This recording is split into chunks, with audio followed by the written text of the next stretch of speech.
Gil Conners, arquitecto. ¿Qué tal? ¿Cómo está, arquitecto? ¿Cómo están? Muchas gracias. Gracias por estar acá con nosotros en Cosas Sin Dueño.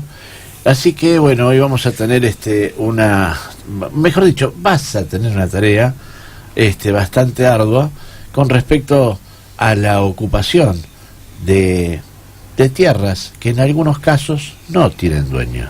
Exactamente. Bueno, en primer lugar, uno llega a una altura de la vida donde empieza, si tiene la suerte, a seleccionar con quién va a estar y qué personas le generan un gusto enorme. En este caso, con Néstor, que hemos trabajado en conjunto, nos hemos separado, nos hemos vuelto a encontrar así a lo largo de muchísimos años. Es para mí una enorme, pero una enorme satisfacción estar a la vanguardia de estas elecciones que uno aprende después de los 50, en mi caso 60, porque vengo un poco atrasado con el país. ¿Te gusta más que comer ñoquis? Me siento, pero sumamente halagado. Yo sé que vos te gusta degustar unos buenos ñoquis siempre. A mí me gusta degustar ñoquis, sí, entre otras cosas. Hay gente que sí, y aparte me quiere acompañar para degustar los ñoquis. Yo, a ver si en algún momento puedo, ¿no? Hay un tema con el tema de los ñoquis, que el tema es el siguiente: ñoqui con papa y ñoqui con agua. Sí, pero los comés siempre los 29. No, pero yo los como con agua. Entonces son unos ñoquis un poco más berretas. El tema de los ñoquis con papa son un poco mejor, y aparte si vienen con salsa y este tipo de cuestiones. Pero vos los amasás todo, ¿no? Sí, yo los amaso. Pero nos vamos a ir del contexto del programa, porque vamos a hablar de medio ambiente, vamos a hablar de Cosas Sin Dueño, y salimos hablando de las pastas, que realmente sé que sos un gran armador de ñoquis. Sí, soy un ñoquista, como están los bilardistas, así, ¿no? Después de todo, o bueno, qué sé yo. Permíteme, sí. Esto es Cosas Sin Dueño. Cosas Sin Dueño de Real Política FM, y seguramente que esto que estamos charlando es para entendidos. Por supuesto. Lo que le vamos a pedir a Julián Varela, que está reproduciendo esto en España y en Iberoamérica a través de su plataforma, es que en todo caso... Que lo borre. No, porque esto está saliendo en directo, así que haga las aclaraciones correspondientes, coño, diríamos, ¿no? Que haga las aclaraciones. Bueno, esa es una tarea, Julián, que te dejamos. ¿De qué estarán hablando, arquitecto? Bueno, a ver, los españoles han logrado en muy pocos años tener un país efectivamente muy bueno desde su entrada a la Unión Europea. Así que, por lo tanto, esto lo van a entender muy rápidamente. Bueno, una de las cuestiones que generalmente están negadas y de las cuales no se hablan, y cuando aparecen dentro de lo que podríamos considerar el show mediático televisivo, es el tema de qué es lo que pasa con el territorio. Porque partimos siempre desde... me da esta sensación, y Néstor va a ir corrigiendo, ampliando, hay dos grandes sensaciones. Primero, de que nosotros somos dueños de esa especie de granero del mundo que nos quedó como hecho simbólico, ¿no? En la cual guardamos las reservas de todas las reservas que no sabemos explotar, pero las tenemos ahí, ¿no? Y que aparte siempre alguien las quiere robar. Esa es una parte del uso del territorio, donde se empieza a hablar de los extranjeros, de las compras indebidas, etcétera. Bueno, eso es una problemática, pero en la problemática más inmediata, Néstor, en la charla previa de producción, propuso ahondar en un tema que a mí me parece sumamente interesante y que tiene que ver con el uso que tantos ricos como pobres hacen del territorio al efecto de tomar una posición desde diferentes cosmogonías o diferentes conceptos. ¿Posición o posesión? Una posesión. Posición con posesión posterior. Al efecto de que luego el Estado, muy rezagado, al estilo Manuelita vivía en Peguajó, debe responder con ciertas cosas, pero nada mejor que Néstor para explicarlo. ¿Cómo estás, Néstor? Gracias. No sé si nada mejor, porque es un tema bastante complejo. Cuando lo empezamos a charlar, como decís vos en las charlas de preproducción, sí, apareció esto que mencionaste, el granero del mundo. Exacto. El granero del mundo surge a partir de una serie de ventajas comparativas y competitivas que tuvo la Argentina a finales del siglo XIX, comienzo del siglo XX, que llega hasta los años 30. Exacto. Pero llega con un territorio ordenado para hacer ese granero del mundo. Ah, bien. Tiene que ver con los complejos ferroportuarios, el acceso a una tecnología que venía importada, pero que era favorecida en aquel momento por los vínculos que tenía aquella Argentina de la generación del 80 con una parte importante de Europa, que en ese momento estaba llegando al cenit de la revolución industrial. Teniente, te quiero hacer una pregunta. Si hiciéramos una especie de Futurama, ¿no? Si nosotros extraemos esto que vos acabás de definir, este escenario, esta estructura de escenario, y la colocáramos hoy, ¿sí? O sea, un orden, una idea de territorio, una idea de la explotación, ¿cómo nos iría? No, bueno, no puedo hacer futurología. Sí. No está la generación del 80 que tenía una mirada progresista para ese país que empezaba a salir. Bien. Seguramente esto me va a traer dolores de cabeza con muchos de mis amigos que no estamos muy de acuerdo. Hay muchos medicamentos que sirven para estas cosas. Pero mirado a la distancia, esa generación permitió, es decir, hizo lo que el Estado debe hacer, que es multiplicar las oportunidades. Ajá, perfecto. Ese rol no lo debió perder nunca y de algún modo conducir la política para que esas oportunidades se multipliquen y de alguna manera se multipliquen de manera equitativa. Perfecto. Logros tuvo y también cosas que no estuvieron bien. La llegada al gobierno por el voto popular de las fuerzas del radicalismo en su momento hizo que, digamos, fuéramos evolucionando hacia una democracia cada vez más perfecta, que no prosperó. Bien. La crisis del 30, que todo el mundo conoce, es uno de los primeros escollos que hace que comience la saga de los golpes militares hasta otro salto que hubo durante los años, en el 45, con la llegada del peronismo. Todo el que mira la historia, digamos, contemporánea, y de algún modo la mira intencionadamente, sí, entiende cada uno de esos pasos que significó una manera de intervenir el territorio. Exacto. Se buscaba un Estado que daba oportunidades y que de algún modo regulaba que esas oportunidades se distribuyeran de forma equitativa, con aciertos, con errores, pero digamos el espíritu estaba. Bauman dice que ese Estado, tal cual nosotros lo vamos llevando a los barquinazos, llega más o menos hasta los años 70. Ajá. A partir de ahí la política pasa de ser dominio exclusivo del Estado para parecer a ser dominio compartido con el mercado. Ajá. Y eso nosotros lo vimos en los años 90. Independientemente de las personas y los nombres propios, lo cierto es que en el paso que la Argentina hace del tristemente célebre proceso militar a nuestra incipiente democracia con el alfonsinismo, allí hay de vuelta una crisis del Estado, sí, y empieza a aparecer esto que nos convocó para hablar de cómo el territorio ya no es resorte exclusivo, es decir, la organización del territorio deja de ser resorte exclusivo del Estado para tener diferentes tipos de presiones de grupos de interés, en este caso locales, que buscan resolver sus problemas. O sea, a ver, ahí habría una resignación de todas maneras al supuesto de la riqueza en función de qué cosa podemos presuponer. Bueno, el Estado... Porque el Estado, al retirarse, ¿sí? Sobre un territorio lleno de valores estratégicos, se retira para dar paso, como bien vos mencionás, y bueno, nosotros que somos gente grande lo hemos visto, en función de qué cuestión. Porque sería como dejar la billetera en la casa de otro. Sí, no sé si dejar la billetera. El Estado fue, cuando nosotros empezamos a militar en la política, ya en la época de Cafiero, había una cosa que se llamaba roles indelegables del Estado. Sí. No se podían delegar. Parecía que la salud, la educación, la seguridad el medio ambiente, que todavía no tenía la escala que tiene hoy, eran resortes exclusivos del Estado, no los podía delegar y debía hacerse cargo.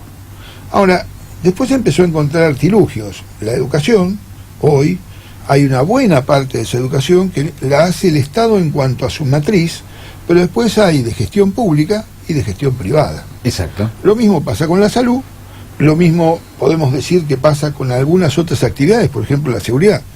La seguridad ha crecido y de manera significativa y ostensiblemente visible, que aparecen agencias de seguridad que cubren inclusive objetivos estatales. Yo voy al Banco Provincia y hay una parte de seguridad privada y un policía de la provincia de Buenos Aires, sí, a mí me compartiendo el mismo espacio. Sí, a mí me preocupa en parte, y lo veo, porque en realidad, a ver, mi hijo va a una escuela, yo tengo un hijo pequeño, como tenés vos, en tu caso una niña, y todos los padres hemos ido a escuela pública. Sin embargo, todos mandamos a nuestros hijos a escuela privada.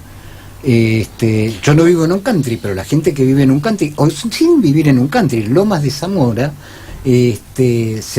como en San Isidro, Vicente López, etcétera, las garitas en las esquinas ya son parte del paisaje urbano que viene a desplazar al Estado. O sea, se ha convertido casi en una especie de habitualidad, ¿sí? El desplazamiento ya por parte de los particulares, tomándolo como algo de cuestión naturalizada. Sí, hemos naturalizado eso. No sé si un desplazamiento, pero obviamente un completamiento. Sí. Desarmar esto o deconstruir esta idea, para hacerlo en términos más psicológicos, sí, supone aceptar estos cambios, como pasaría con la naturaleza. Cuando hay una alteración de un determinado estadio de la naturaleza, no se puede volver al punto cero. Se deben hacer artilugios, los necesarios, sí, como para, de manera paulatina, y tratar de volver al equilibrio original. Exacto. En esto, si nosotros quisiéramos volver a un equilibrio original de esto que estamos diciendo que no lo es, bueno, deberíamos ponernos de acuerdo, primero en una idea de nación que tengamos todos. Claro. Y segundo, una vez establecida esa idea de nación, que yo creo que hoy es muy difícil de establecer, ver de qué manera esos roles que debiera tener asignada a la nación los cumple de manera eficiente. Claro, sé que con esto que estás diciendo, perdóname, sí, porque sí, ahora porque Santiago está muy callado y seguramente va a hacer alguna pregunta que está en el borde de la inteligencia, nada más no puedo asegurar. No, aprovechando que nos están escuchando desde España, me hace recordar a esta postergación permanente del Pacto de la Moncloa Argentina, ¿no? Que se viene hablando desde casi comienzos de la democracia, después de la salida de Alfonsín. Nada, era esto para en función. Sí, tranquilo. No, era esto. Estoy apreciando la conversación de ustedes. Me estás jugando al truco. Presta atención porque juega al truco. Y una de las cosas que yo escuchaba que decía el arquitecto Néstor, cuando empezaste a hacer toda la trayectoria del relato que estabas haciendo, decías que Argentina es el granero del mundo, y por sobre todas las cosas yo creo que el mundo nos sigue viendo como granero, y creo que el mundo tendría que empezar a ver a la Argentina de otra forma, para que Argentina no sea solamente el granero del mundo, sino tenga la posibilidad de poder poner valor agregado a su producto y realmente insertarse en un sistema que realmente sea beneficioso para nuestro país, no ser un vendedor de porotos. No, claro. Es más, yo creo que nosotros deberíamos vernos de otra manera.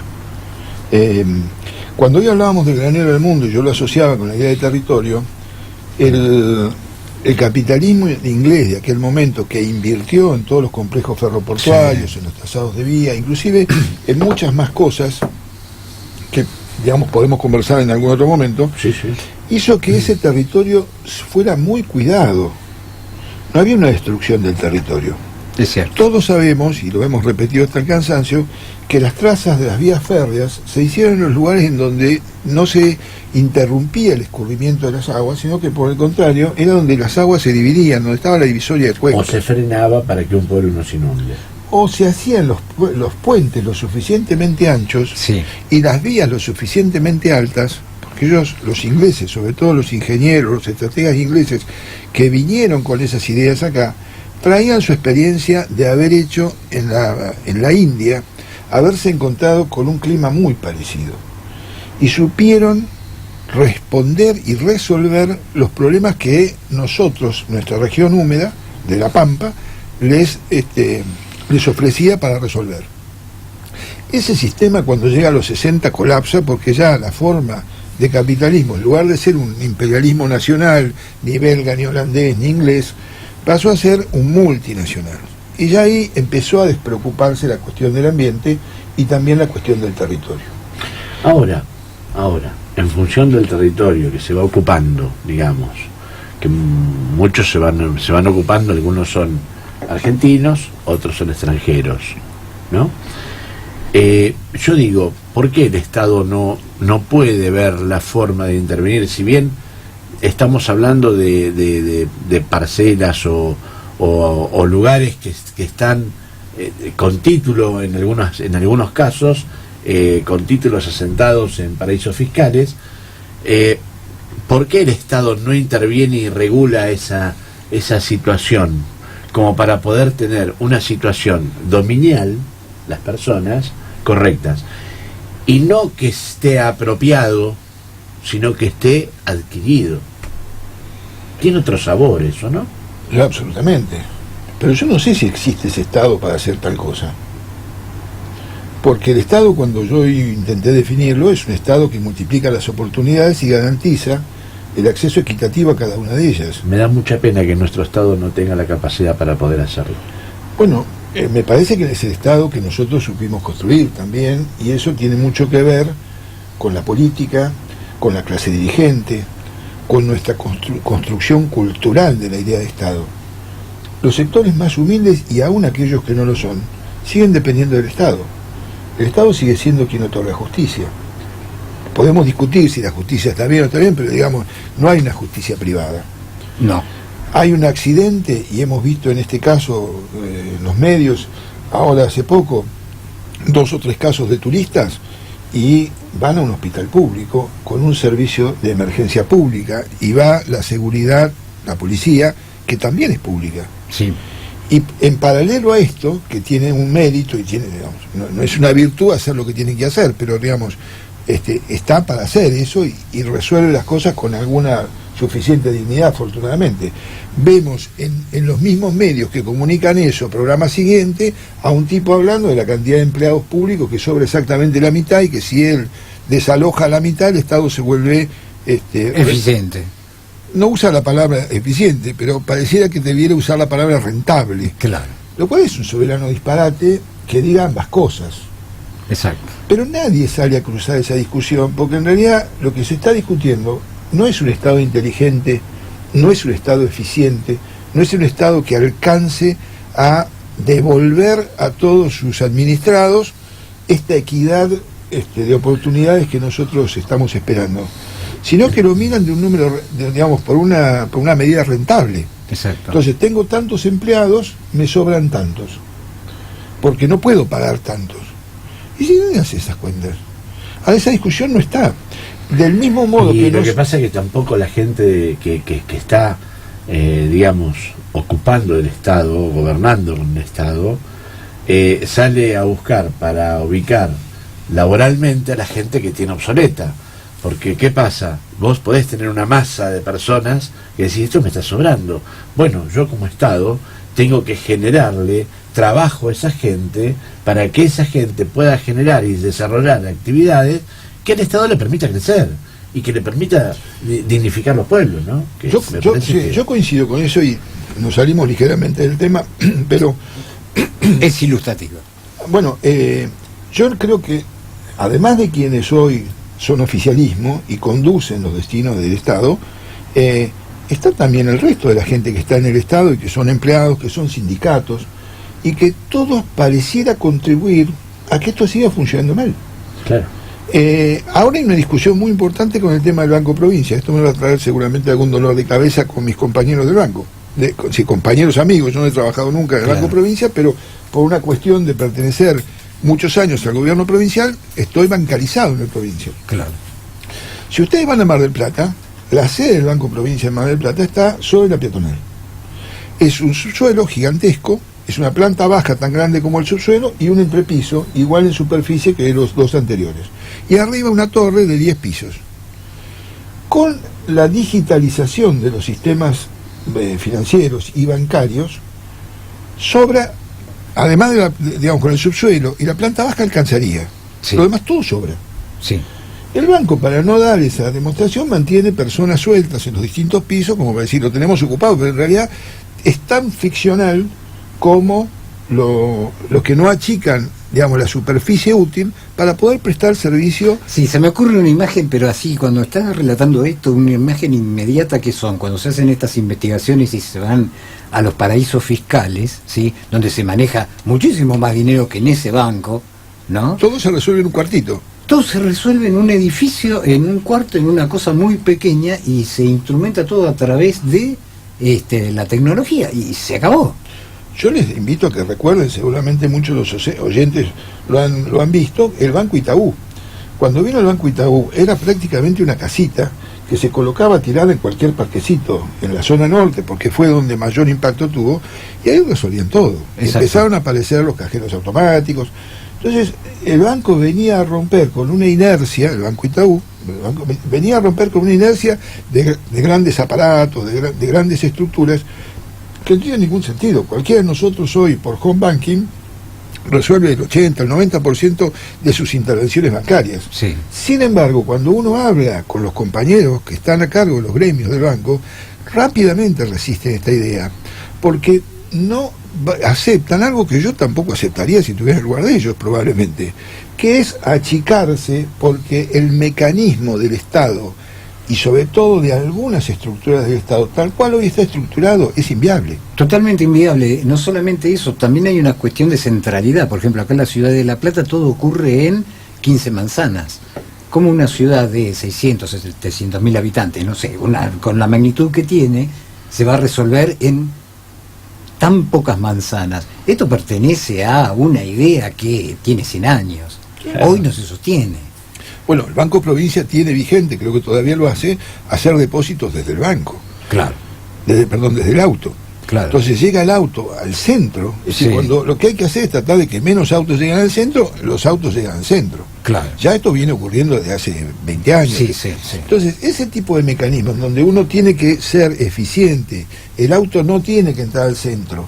Esto además de ser campaña es programa. El auto no tiene que llegar al centro. Yo tengo que ser efectivo y eficiente para poder hacer todas mis transacciones bancarias desde la periferia, desde mi casa, con el menor nivel de movimiento, porque eso también es eficiencia energética. Es decir, hay una cantidad de elementos que cuando uno lo plantea en términos estratégicos, involucra todas estas cosas. Por supuesto. Hoy hablábamos de lo mismo, es decir, de pronto un oficialismo incorpora y visibiliza una cantidad importante de personas que estaban afuera del servicio de los servicios sociales, lo jubila, encuentra una figura que a lo mejor es cuestionable, pero lo jubila. Pero a partir de ahí no les da los servicios que mejor acondicionados debieran estar para resolverle sus problemas. Claro. Porque no es solamente que tengan una jubilación mínima a fin de mes o que estén incorporados al PAMI. Tiene que tener servicios de PAMI eficientes. Nosotros siempre hacemos lo mismo, generamos una campaña, sea para el banco, sea para los jubilados, pero después no lo entendemos como que la campaña es parte de un programa, no que la campaña es el fin en sí mismo. Y eso aparte tiene su foto, porque por ejemplo yo hoy venía para la ciudad de La Plata para trabajar, y al pasar por Ioma, la primera imagen que se me ocurrió fue, esto es igual a un baño masivo en el río Ganges, totalmente desordenado. Sí. O sea, ¿cómo puede ser que en definitiva la gran masa, ¿sí?, esté atada, ¿no?, a un solo banco, ¿no?, lo cual considero un error, porque genera un clientelismo que termina en una cosa amorfa, ¿sí?, a una sola obra social, que no descentraliza, que había empezado a descentralizar y después nuevamente volvió a confluir, ¿sí?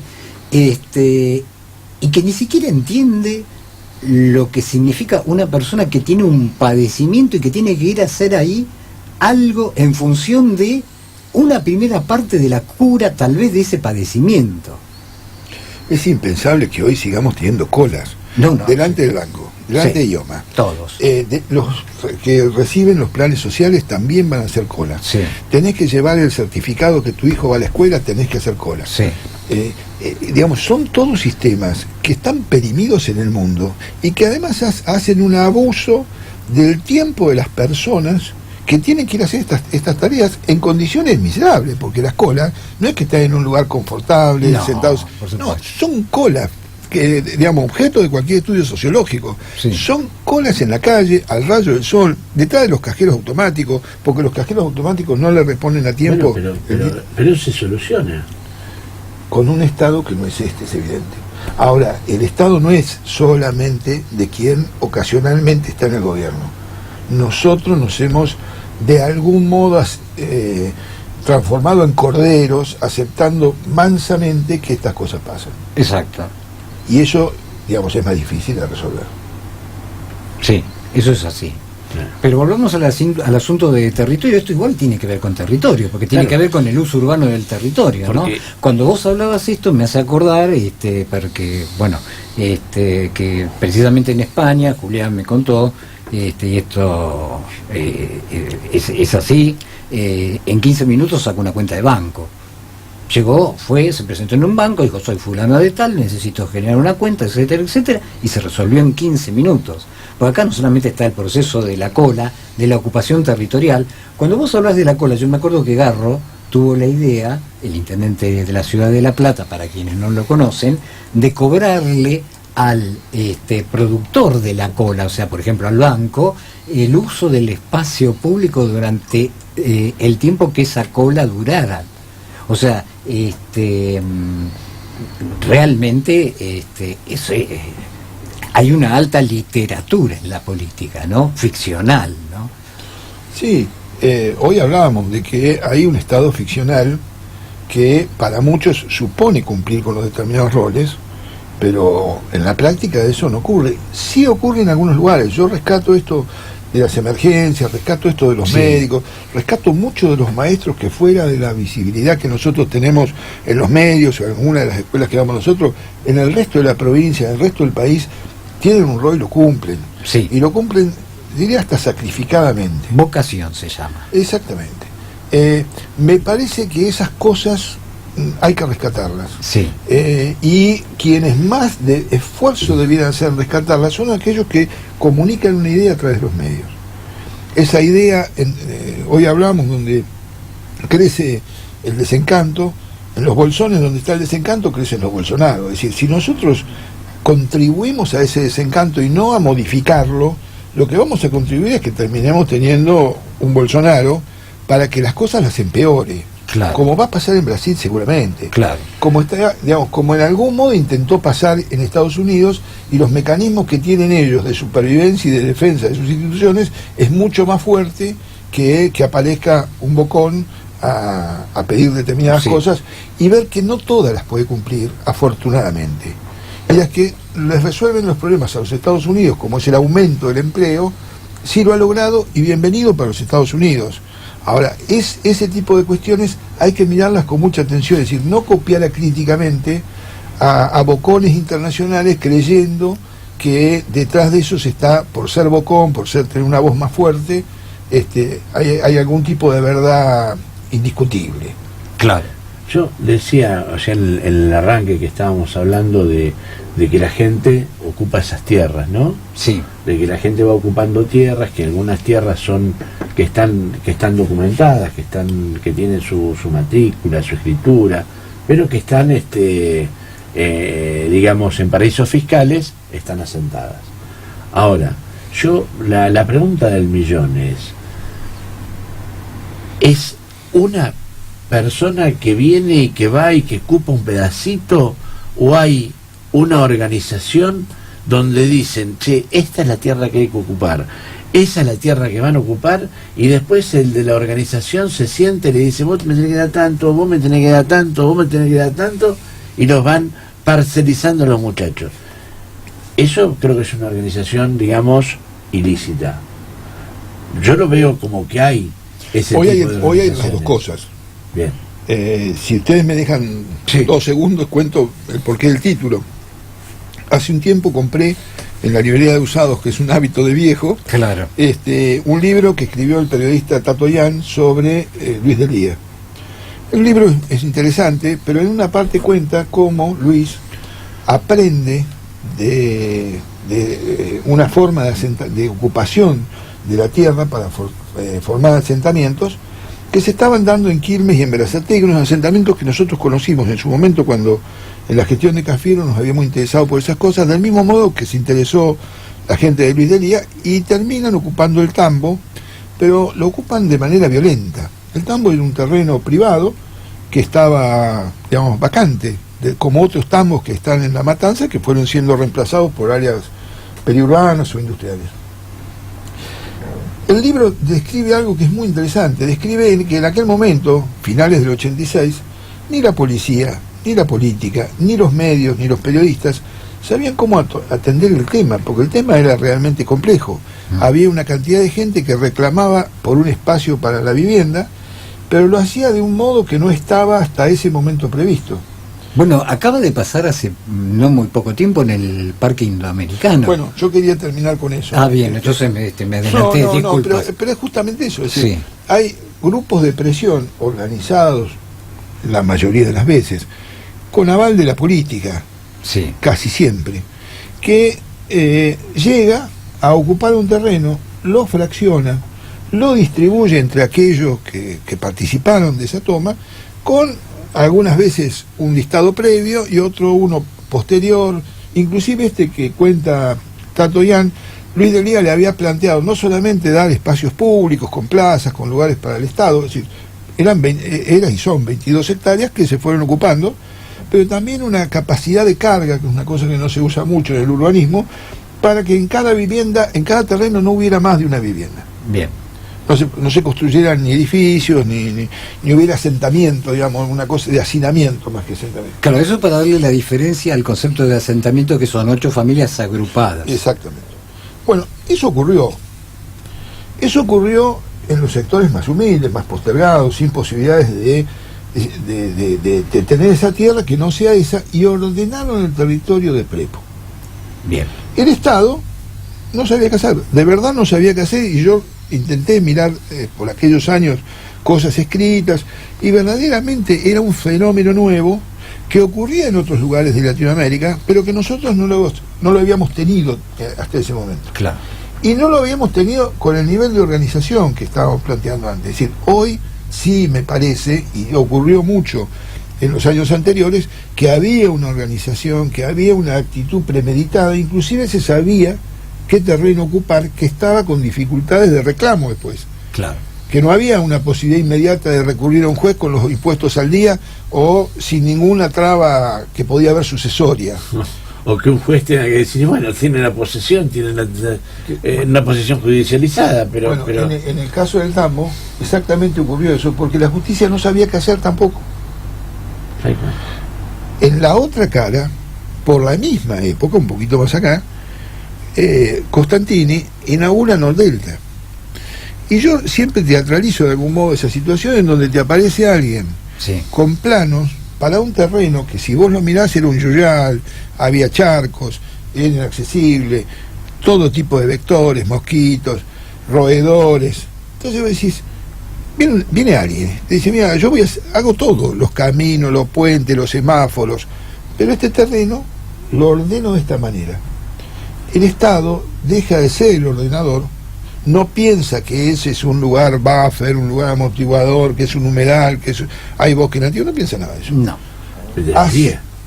Debería tener un estudio, tanto el municipio como... Pero volvemos a lo mismo, si es esta privatocracia de algún modo, con una figura imaginada, que presiona para ocupar de una manera y de la otra sendos territorios. Estamos hablando de armar un negocio inmobiliario. Puede ser un negocio inmobiliario o puede ser la satisfacción de una demanda postergada. Esto es lo que le establece la complejidad del sistema. Claro. ¿Cuándo empezó esto? Bueno, en algún momento empezó.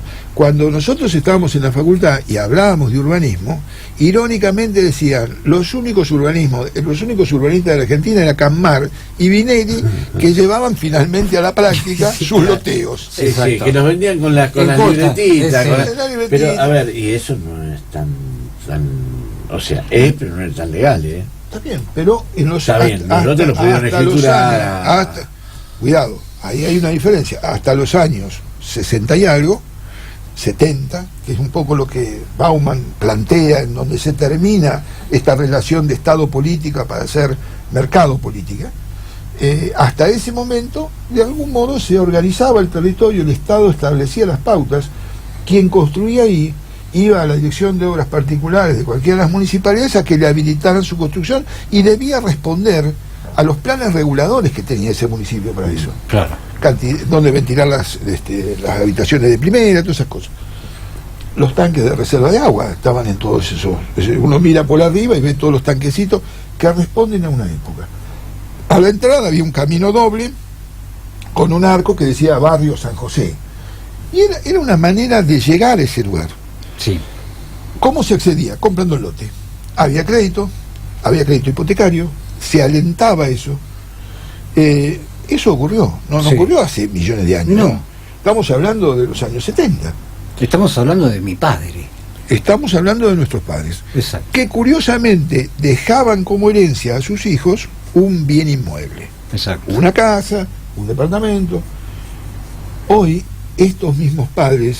Quiero decirte algo más, sumado aparte que había planes del Estado en el cual el Estado intervenía y hacía la casa, a través de un crédito muy blando. Claro, lo que vos no podés, o sea, cuando, por ejemplo, en lo que hablábamos, que de repente le pediste al Estado, le pediste al municipio para que te den un determinado lugar, que vas a hacer un determinado proyecto, y ese proyecto después termina alterando determinadas cuestiones que son netamente de la ecología, netamente de poder interrumpir una hidrovía o de alguna cuestión de estas, yo creo que ahí ya está raya totalmente lo ilegal. Pero eso sucedió después. Sucedió después, claro. Pero bueno, en realidad la anomia... Pero debía haberse habido un estudio para eso. Sí. Porque si no hay responsabilidades que no están... Es verdad. Pero al haber una anomia funcional para todo esto, no hay legal ni ilegal. Hay cosas que de hecho se avalan. La gente que vive en Nordelta hoy tiene conflictos con la ciudad real, porque las personas que van a hacer los trabajos complementarios de jardinería, doméstico, esas cosas, no pueden viajar en los mismos micros. Claro. El municipio decide que porque discriminan el tema de hoy qué es el trabajador o qué es el tema es que vos pensás por fragmentos.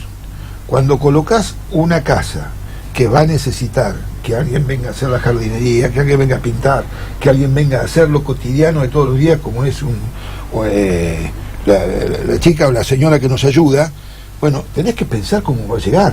Claro. Y de dónde va a llegar, porque en algún lugar tiene que vivir. Pero y donde vive, que hay un servicio VIP que lo puede pagar, si el pobre puede pagar ese servicio VIP, pero no lo puede usar.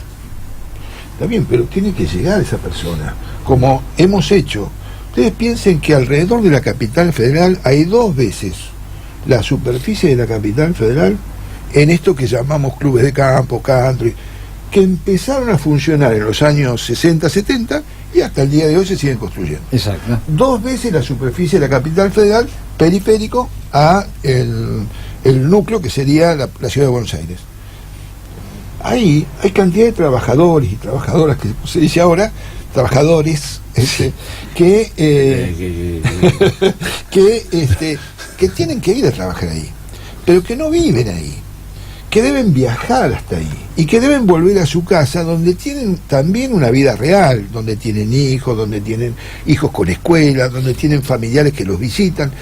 Ese tipo de cosas que se perdió porque el territorio está tan fragmentado que hoy han dejado de considerar que el transporte, sobre todo el transporte público, es esencial para que alguien obtenga y mantenga un laburo.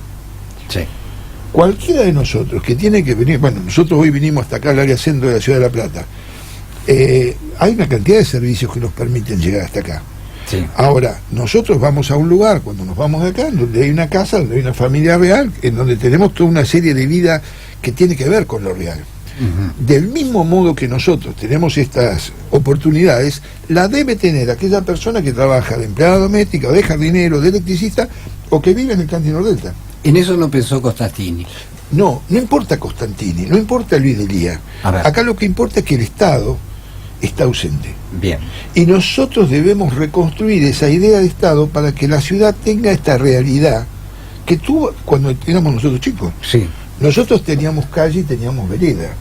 Más allá de que nos haya servido de algo, sí, nosotros no teníamos un límite para ir a la calle. Nuestros hijos, de Juan y la mía, sí, no conocen lo que es la calle. No salen a la calle. ¿Qué les parece, muchachos, si nos vamos ahora a un corte? Tiramos un rock and roll para darle un corte y cuando volvemos arrancamos con los responsables del Colony Park. Bueno, perfecto, vamos.